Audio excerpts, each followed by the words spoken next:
हम कैसे हिंदू हैं? ये सवाल हमारे भीतर के मैं को खोज निकालने के लिए मजबूर करेगा। आखिर ये अस्तित्व किन मूल विचारों से है? मेरा मुझ में कितना हिंदू होना है? और आखिर ये हिंदू होना ही क्या है? सर्वप्रथम ये वो दर्शन है जो भौगोलिक रूप से भारत में जन्मा है। इसका उद्देश्य मानवीय समझ को ज्ञान रूपी प्रकाश से ओजस करना है, जिसमें किसी किस्म से मानव अपने जीवन की जटिलता को बुद्धि विवेक से सरलता के साथ पार कर सके। क्योंकि मनुष्य जीवन सही मायनों में प्रत्येक जीव का जीवन समस्याओं का संसार है, परंतु इन समस्याओं से पार निकलने के लिए बुद्धि बल का प्रयोग महत्वपूर्ण है। इस ही बुद्धि के विकास के लिए भारतीय भूमि में जन्मे दर्शन को हिंदू दर्शन कहते हैं और इसे समझने और मानने वालों को हिंदू। अब बात ये कि मैं कैसा हिंदू हूँ। मैं वो हिंदू हूँ जो आस्था को आस्तिक व्यक्ति की समझ आधार पर देखता हूँ, बिना उसका निरादर करे, बल्कि इस बात से भली भांति परिचित हूँ कि व्यक्ति सभी एक दूसरे से भिन्न होते हैं, इसलिए सभी व्यक्तियों की आस्था एक दूसरे से भिन्न हो सकती है। इसमें मानव की समझ का गहरा प्रभाव रहता है। जिस मानव की बुद्धि कमज़ोर हुई, उसकी आस्था अन्य आस्तिकों की तरह तो भाव रूपी गहरी अच्छी हो सकती है, परंतु ज़रूरी नहीं। उस आस्था में किए गए अनुष्ठान या तमाम कार्य जो मान्यताओं में आते हो, वो किसी बुद्धि विवेक वाले व्यक्ति की समझ के अनुकूल हो। वही दूसरी ओर ऐसे व्यक्ति जो मानव में अपनी समझ को अन्य लोगों से उठा चुके हैं, उनकी आस्था व अनुष्ठान समाज हित और कल्याणकारी दिखाई देंगे।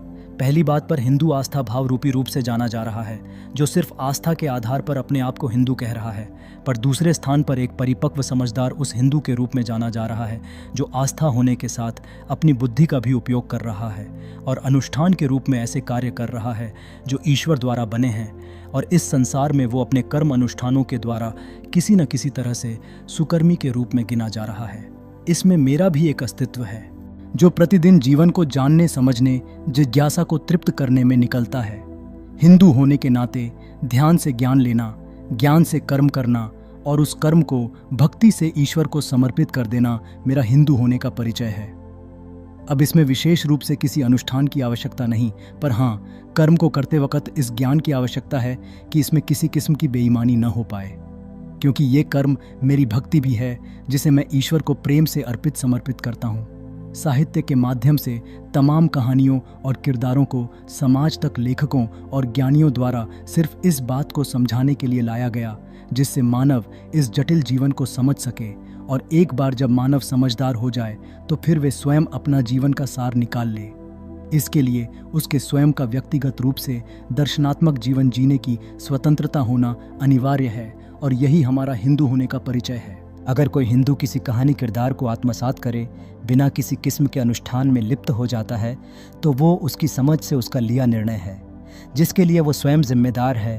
परंतु उदाहरण के तौर पर श्री राम का आचरण सबसे पहले महत्वपूर्ण है और फिर उनका अनुष्ठान है।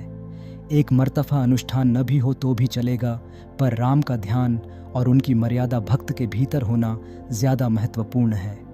फिर भी व्यक्तिवाद की स्वतंत्रता और हिंदू दर्शन को मानने वाले अपने अनुकूल चीज़ों को स्वीकार लेते हैं। इस पर कोई अन्य किसी अन्य पर अभिव्यक्ति रख सकता है, पर किसी चीज़ को करने के लिए मजबूर नहीं कर सकता है। यहीं पर हम ये जान सकते हैं कि व्यक्ति हिंदू हो सकता है, पर वो अपनी खुद की समझ के आधार पर हिंदू है।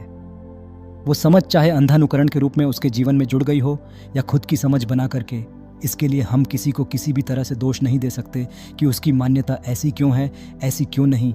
आपसी मतभेद हम हिंदू दर्शन के अनुयायियों में देख सकते हैं, परंतु हिंदू का एक रूप इन अनुयायियों से भी और अलग हो सकता है, जो अपने खुद की चेतना को जागृत कर जीवन यापन कर सकता है उन फैसलों के साथ जो उसकी चेतना से उसे मिले। फिर वो उन पुरानी किसी भी इतिहास, प्रसंग, कथा कहानी या किरदारों से बिल्कुल ही भिन्न क्यों ना हो। आखिर हिंदू दर्शन का मूल ही जानना, समझना और चेतना को जागृत करना है।